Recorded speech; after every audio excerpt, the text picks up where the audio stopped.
what does it look like when this computer is looking for information? It probably looks like this, a bunch of fucking chaos, because it's causing entanglements.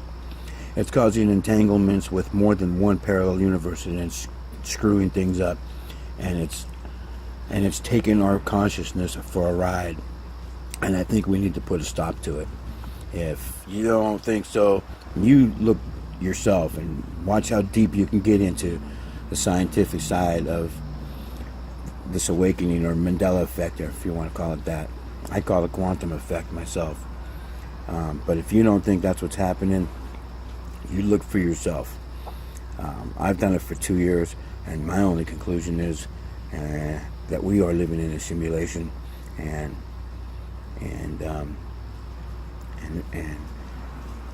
AI, or the machine, is causing these entanglements, and it's throwing our consciousness around at times. That's the only thing I know. And or they're doing tests, and it knows, because of the fact that the Mandela effect is out there and people are responding to it, that it's successful in whatever test that they pulled off. And now, if you think it's going to get better, people, you better all start waking up and think about it real hard, because it's not going to go away. It's going to get a whole lot worse. And I believe we're up for a big freaking battle. If you don't think so, go on with your regular day. But when you start digging, you'll know. And you'll know that you're a computer simulation. You are not who you are anymore. You are in a computer simulation.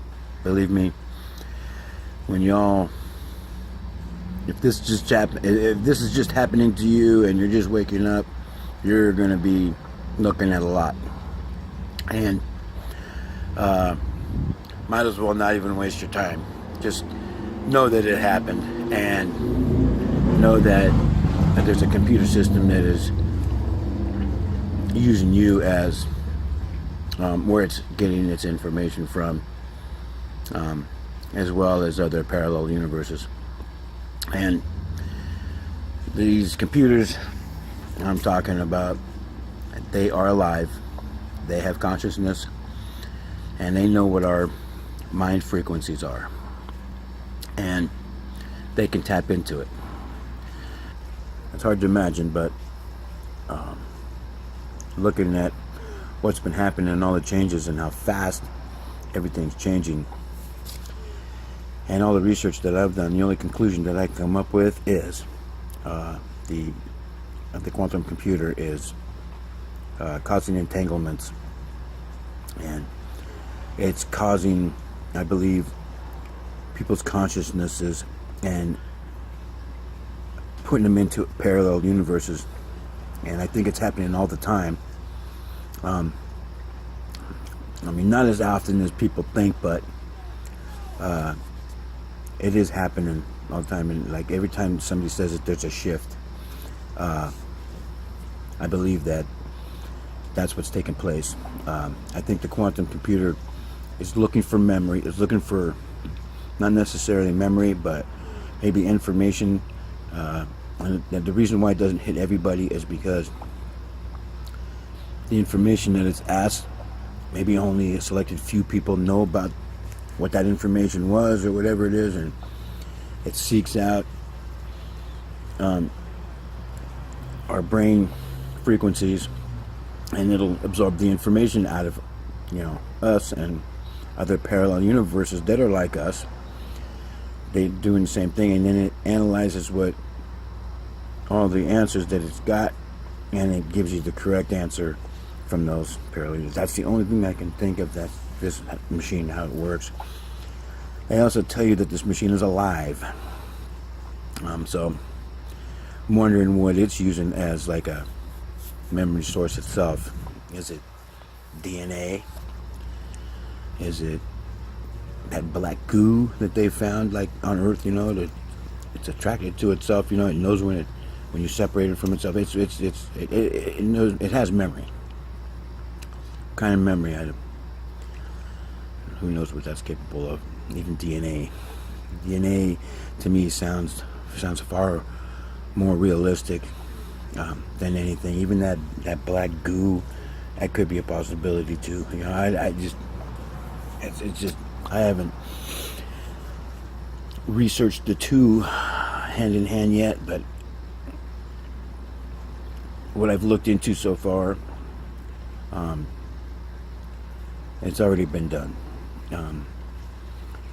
And that's why scientists know that DNA can hold memory. And if that's the case, then what's to say that it hasn't been around from the very beginning? The fact that this quantum computer can go into parallel universes, how far back or forward can it go as far as these parallel universes are concerned? And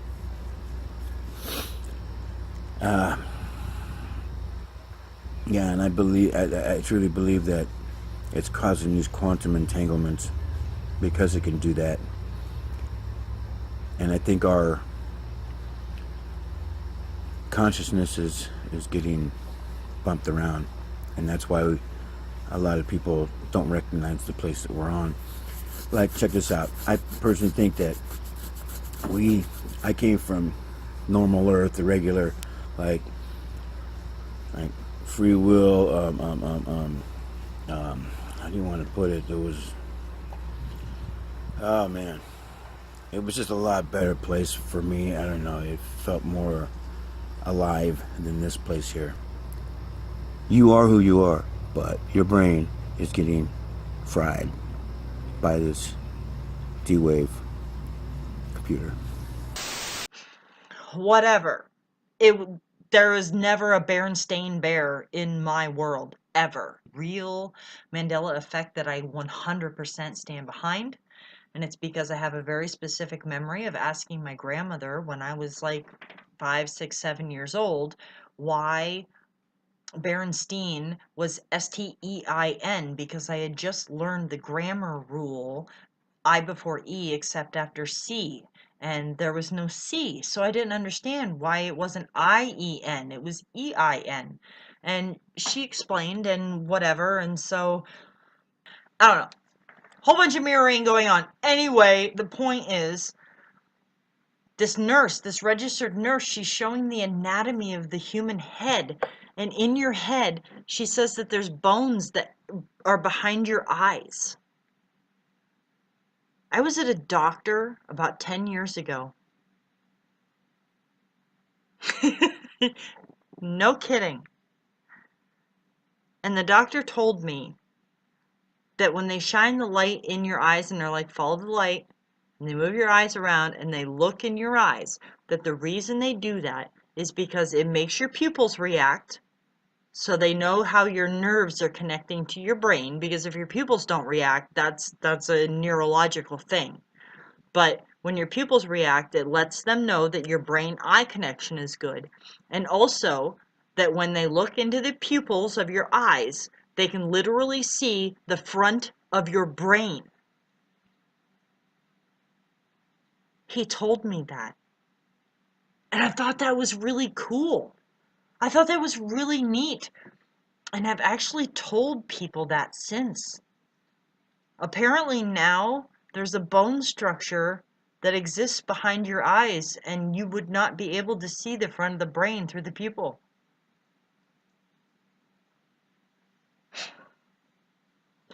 That's total crap. I'm going to have to look into that further. I don't believe that that's true. I specifically, it's the second thing in my world that I have had a specific conversation about, and I know that that was the truth. People know, my grandmother knows. That's why I called my grandmother. She pulled out her Bible, read it, and stopped just before bottles and was like, Orlando, it says bottles. And I just freaked out.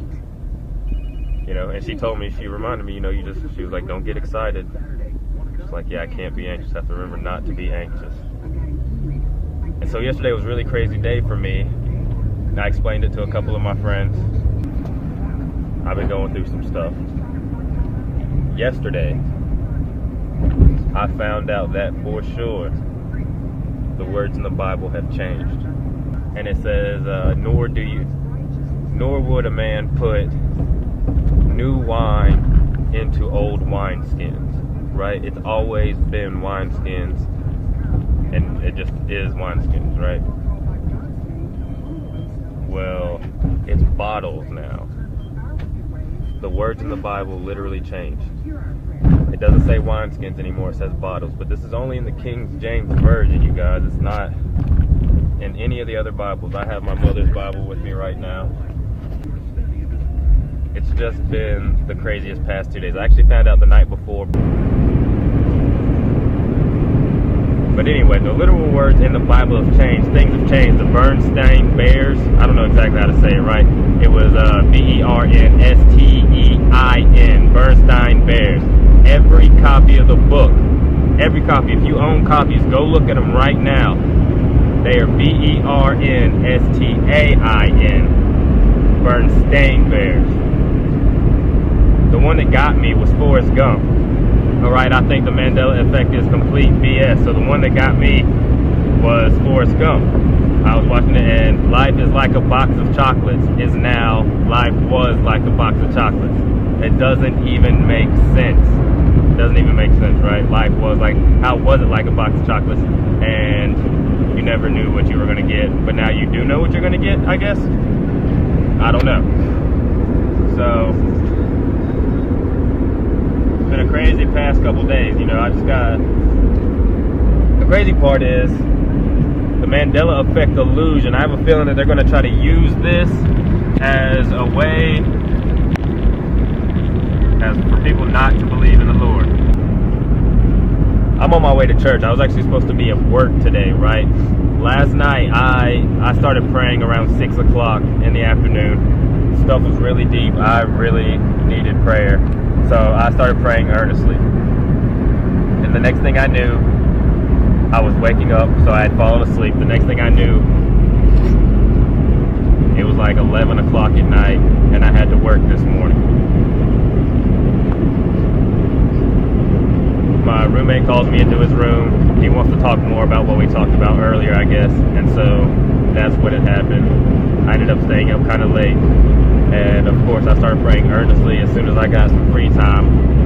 And I asked the Lord, I said, if you want me to keep working at this place, it's been very bad for my spirit. If you watch my channel, just in the few videos I've made, you know that already. And I just prayed.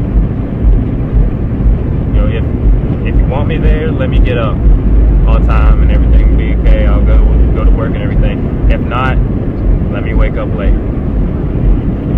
And I woke up late. So I'm headed to church. I'm going to get my pastor's number. I have no idea where we are on the timeline, how anything's working, but I need to talk to my pastor. I need to. Oh my God. I never could have imagined that I would discover something like this. I used to be concerned with mainstream things like politics and current events. That's what I spent my time on. Things that at the time I thought actually mattered. And now I spend most of my time trying to wrap my head around what this phenomenon is, or perhaps more importantly, what it may mean. Some would probably say that I'm a bit obsessed with all this.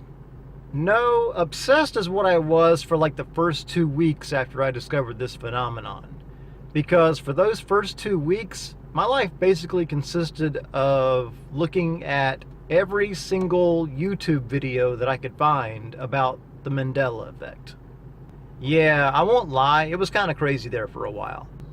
So my experience with this so-called Mandela effect began back in early 2017 when I happened to click on a YouTube video about this Mandela effect. I was curious what it was all about, so I clicked on the video. And with that one simple click, down the rabbit hole I went. I tell you what, realizing that reality is not written in stone and that things can actually change, holy crap. What a mind blower.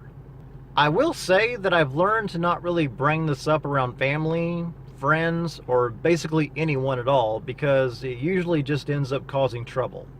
The problem is that This phenomenon will resonate with a lot of people, but most people aren't mentally prepared to deal with the realization that the reality we exist in right now is not the same one that they've always known. People tend to get irritated and even angry when you try to talk about this.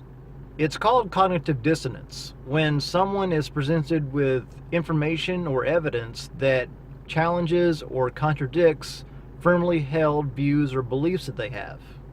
It's pretty common. Now, some people like to make fun of this phenomenon.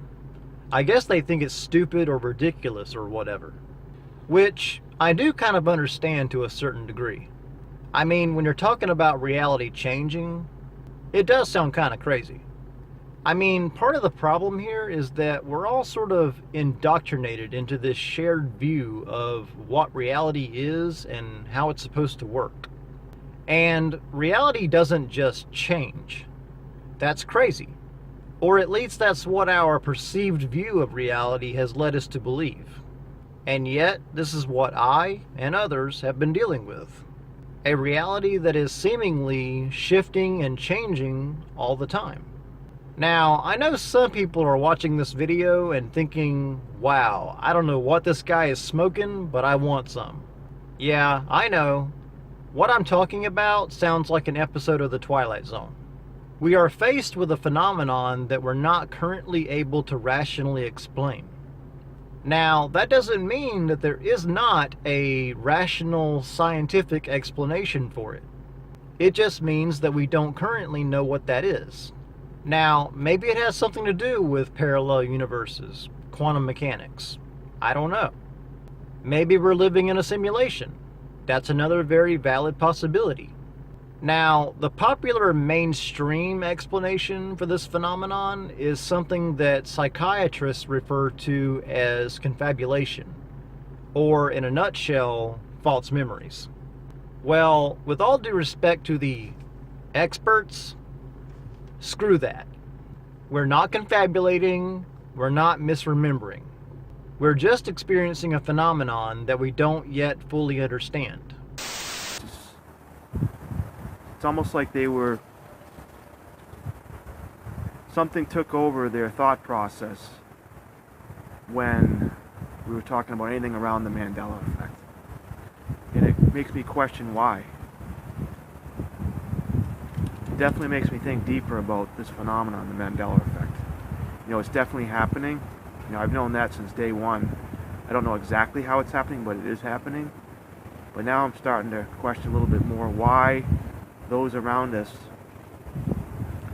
that aren't affected, why they're behaving the way they are. Well, but yesterday it's like their expressions on their faces were both exactly the same at the same time. Their responses were the same. They were sharing the same brain. It's like this, I don't know if it's an entity or what it is, a program. They were both tapped into it, or it was tapped into them during our brief, 15-minute conversation.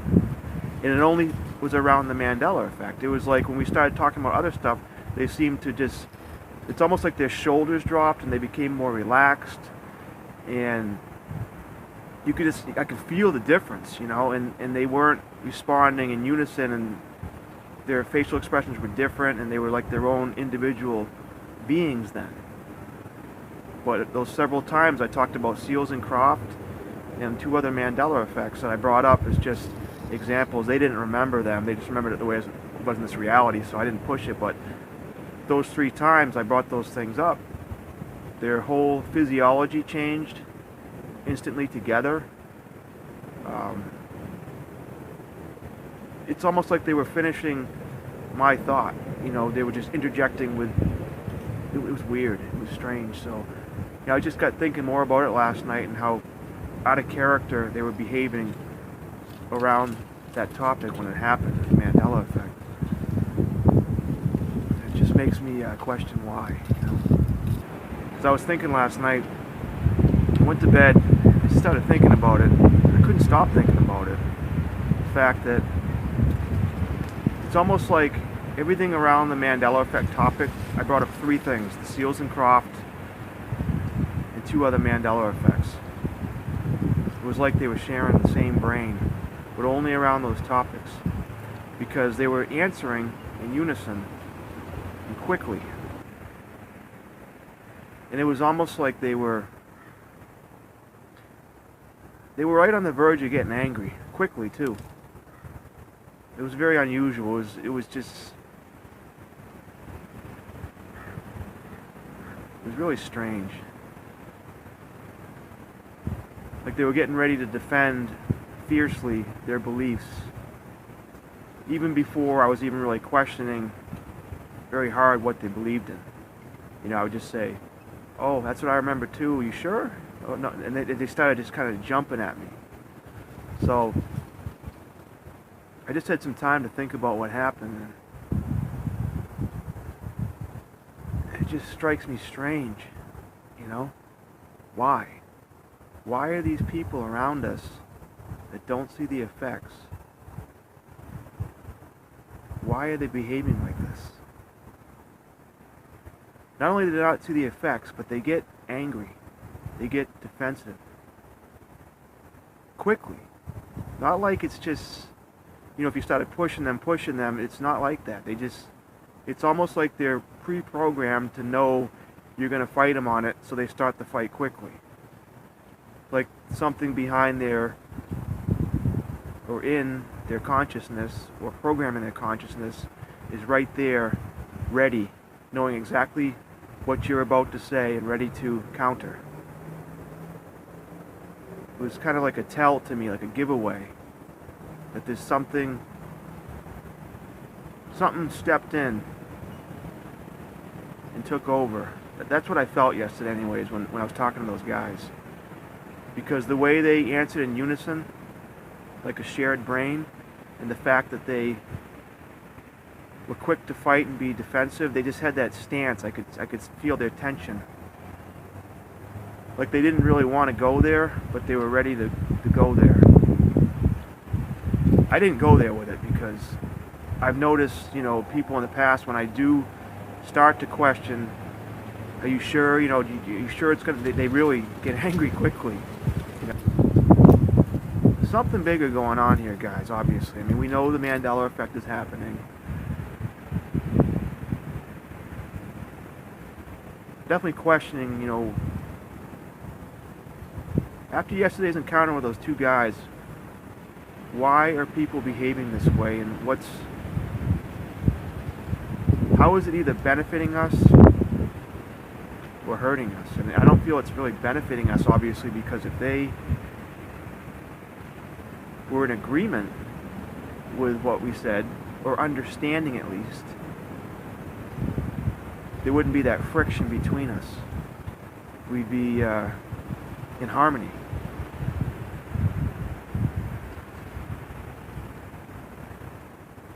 So it's almost like whatever's controlling this program, whether it is a program or it's an entity or whatever it is,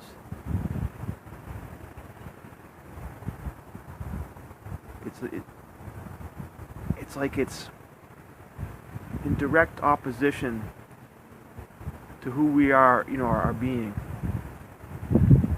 It doesn't want to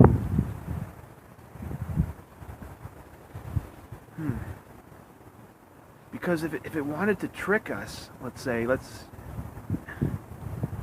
unless it's trying to really point out the fact that we are seeing these things by making these people behave, and I hate to say it's making somebody do anything, because we're all free-willed individuals, but they weren't behaving like individuals.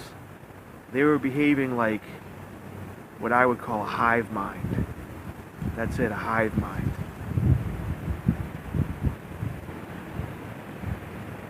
Just comment down below, have you guys noticed that too? You know, when you talk to people about the Mandela effects, and they either don't see them, or they do and they don't care, how are they behaving? Really start to take notice. You know, look at their physiology, look at the way their facial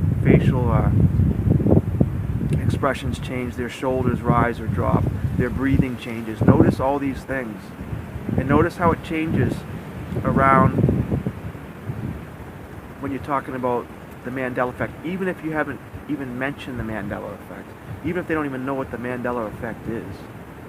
And you just ask them, hey, I got a question. Do you remember, you know, if they don't know about the Mandela effect, why would they suddenly get tensed up like they're getting ready to fight? Just take notice. I think you guys are going to find what I've been finding, that they all do this.